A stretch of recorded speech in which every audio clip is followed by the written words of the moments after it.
Alors maintenant, nous allons réaliser les trépieds. Pour ceci, je me mets sur les genoux.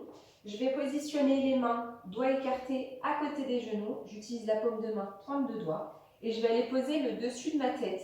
Comme c'est un trépied, c'est 3 points d'appui à égale distance. C'est-à-dire que je vais venir positionner les mains à égale distance de mon autre main, mais aussi de ma tête. Donc je pose le plat de ma tête sur le sol. En réalité, je dois avoir les coudes à l'angle droit, les épaules à l'angle droit. À la différence de l'équilibre sur les avant-bras, je suis en appui cette fois-ci sur ma tête, donc c'est important de pousser dans la tête et de ne pas se laisser aller. Donc je vais pouvoir pousser dans mes pieds, pointe de pied si je veux. L'avantage qu'il y a aussi ici, c'est que je vais pouvoir me servir de mes coudes comme d'un appui, donc je vais pouvoir prendre appui sur mes coudes pour positionner mes genoux. D'accord? Déjà là, je suis en équilibre, je pousse dans mes doigts. Je vais maintenant essayer de mettre mes genoux vers la poitrine pour garder un groupé. Et je vais pouvoir redescendre par les côtés et poser mes pieds au sol. Donc ça, c'est la première partie. Une fois que cette partie-là, elle fonctionne, je vais pouvoir passer à la suite. J'ai vu que ça fonctionnait avec les genoux sur les coudes. Maintenant, je vais essayer de monter directement groupé. Parce que si je monte tout le temps, je prends l'habitude de monter les jambes écartées, vous allez avoir besoin de trouver un équilibre à la fois devant-derrière, c'est-à-dire côté ventre, côté dos, mais aussi sur les côtés de chaque côté. Donc, ce n'est pas forcément le plus évident. Il vaut mieux garder un équilibre devant-derrière et pouvoir ne pas avoir à maîtriser les côtés pour les équilibres de chaque côté. Donc, je me repositionne, je me place.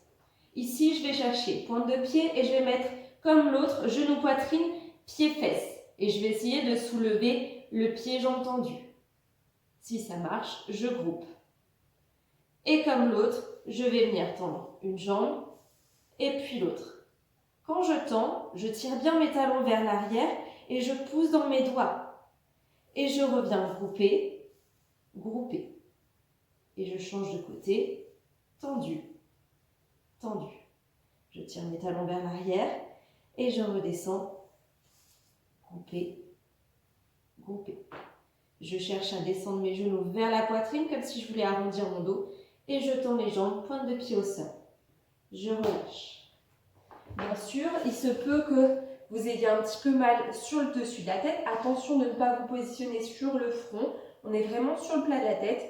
Ça peut faire un peu mal si on n'a pas l'habitude de faire ce genre d'exercice. Vous pouvez plier votre matelas en plusieurs ou mettre un petit coussin, pas quelque chose qui glisse à tension, quelque chose de bien stable. Relâchez bien les poignets après à chaque fois.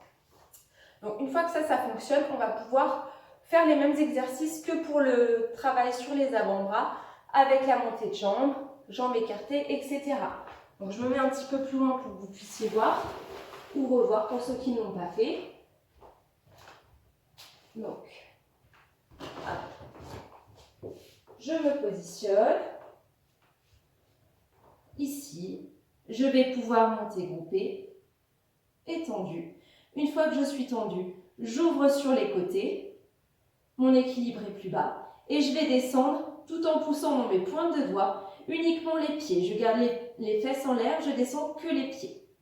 Une fois que ça fonctionne, je vais pouvoir monter. Donc vous pensez toujours à garder les coudes bien serrés. Et pour pouvoir monter, il faut penser un coup de fesse en arrière, écart facial. Et je suis tendue.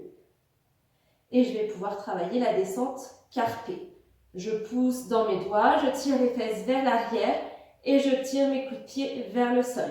Pointe de pied à l'arrivée, je relâche.